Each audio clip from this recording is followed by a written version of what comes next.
بسم اللہ الرحمن الرحیم نحمده ونصلي ونسلم على رسوله الکریم وعلى آلہ الطیبین واصحابہ الطاہرین اما بعد۔ حضرات گرامی، کلمہ پڑھنے والے تو بکثرت ہوتے ہیں، جسے بھی سنو وہ کہتا ہے کہ میں مسلمان ہوں، میں کلمہ گو ہوں، میں مومن ہوں،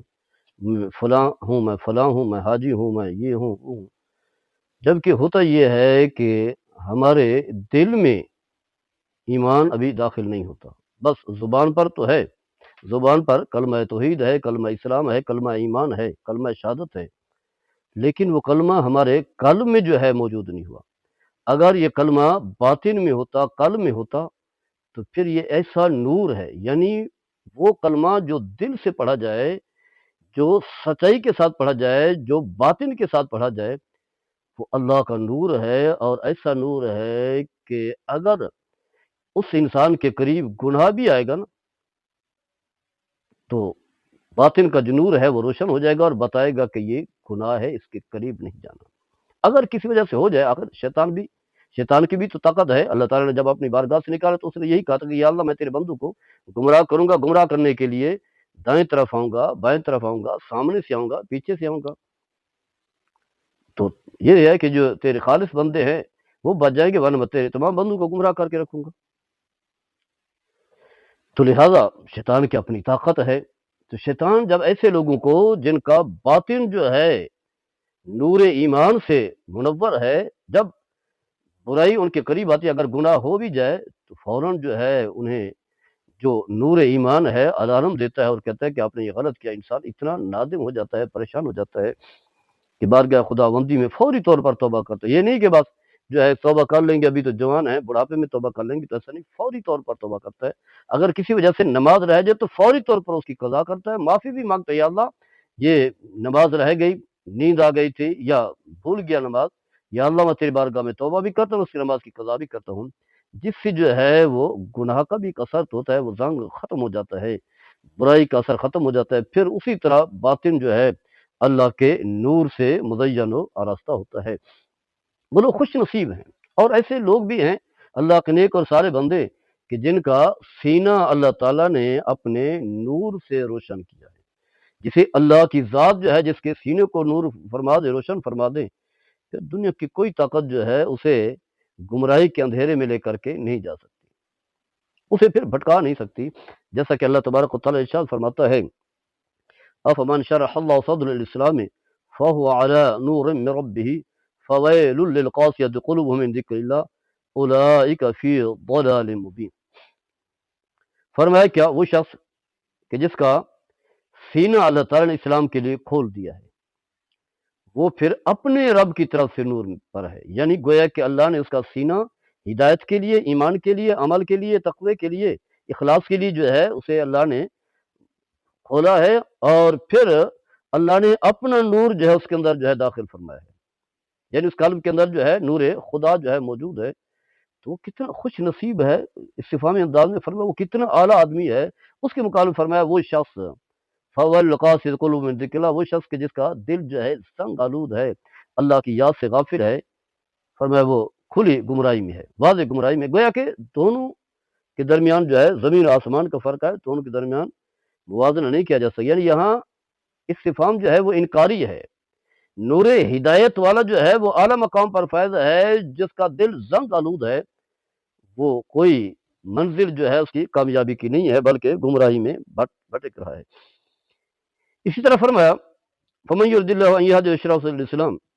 فرمایا کہ اللہ تعالیٰ جسے ہدایت دینا چاہتا ہے تو فرمایا اس کا سینہ جو ہے اسلام کے لیے کھول دیتا ہے، یعنی وہی اللہ کی طرف سے نور ایمان اس کے سینے پر اترتا ہے، اور اس کا سینہ جو ہے وسیع، مزین، خوبصورت اور آراستہ منور ہو جاتا ہے۔ جیسا کہ خود میرے آقا صلی اللہ تعالیٰ علیہ وسلم نے قرآن مجید کی ان آیات کی تشریح و تفسیر بیان کی ہے، کیونکہ آپ تو شارح قرآن ہیں، آپ مفسر قرآن ہیں، آپ سے بڑھ کر کے قرآن کی کیا کہتے ہیں تفسیر کو کون سمجھ سکتا ہے، قرآن کی وضاحت کو اور کون جان سکتا ہے، آپ سے بڑھ کر کے کوئی نہیں ہو سکتا۔ تو آپ فرماتے ہیں، جیسا کہ یہ حدیث موجود ہے، مصنف ابن ابی شیبہ میں ہے، اور ابن ابی دنیا بھی لائے ہیں اپنی کتب میں، امام بیہقی جو ہے ذکر کرتے ہیں، اور پھر جو ہے تفسیر ابن جریر میں بھی ہے، ابو شیخ کی جو کتاب ہے اس میں بھی ہے، ابن مردوا ان کی مردوا ہے، ان کی کتاب میں ہے، حاکم ہے، در منصور میں یہ ساری چیزیں جو موجود ہیں۔ اور راوی حضرت عبداللہ بن مسعود رضی اللہ تعالی عنہ ہیں، فرماتے ہیں کہ جب یہ آیت کریمہ نازل ہوئی فَمَن يُرِدِ اللَّهُ أَن يَهْدِيَهُ يَشْرَحْ صَدْرَهُ لِلْإِسْلَامِ، تو آپ نے فرمایا اذا ادخل اللہ النور القلب انشرح وانفسح، فرمایا کہ جب اللہ تبارک و تعالیٰ کسی کے دل میں اپنا نور ایمان، نور ہدایت داخل فرماتا ہے، فرمایا اس کا سینہ کھول دیتا ہے، اور پھر وہ جو ہدایت کی باتیں ہیں، عمل کی باتیں اسی وقت جو ہے وہ قبول کر لیتا ہے۔ تو یہی جو ہے، یہی بات جو ہے، اسی بات کو جو ہے واضح کی جاتی ہے۔ اور حقیقت یہ ہے گویا کہ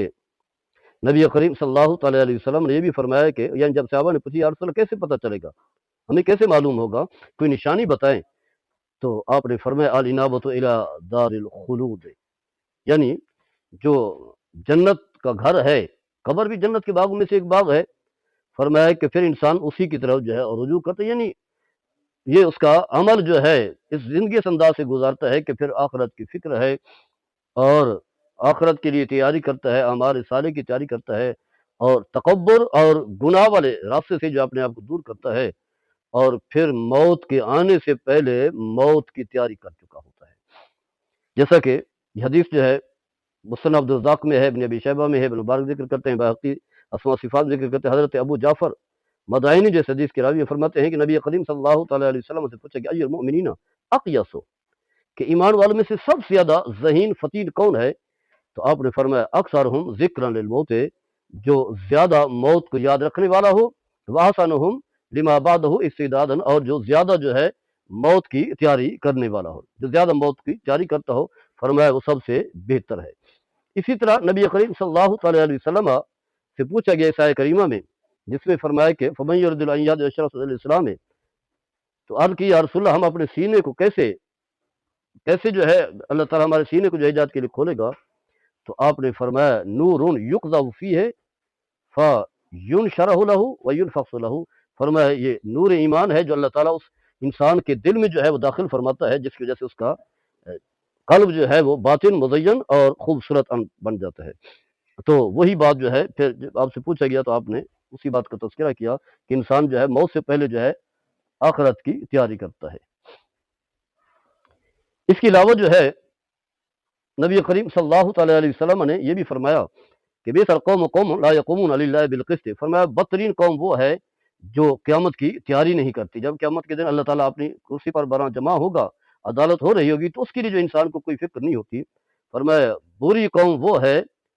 جو پھر قتل کرتی ہے ان لوگوں کو جو نیکی کا عدل کی دعوت دیتے ہیں، یعنی جیسے انبیاء کرام ہیں۔ تو الغرض یہ چند باتیں تھی، اللہ تعالیٰ ہم سب کو عمل کرنے کی توفیق عطا فرمائے۔ وما علیہ الا البلاغ المبین۔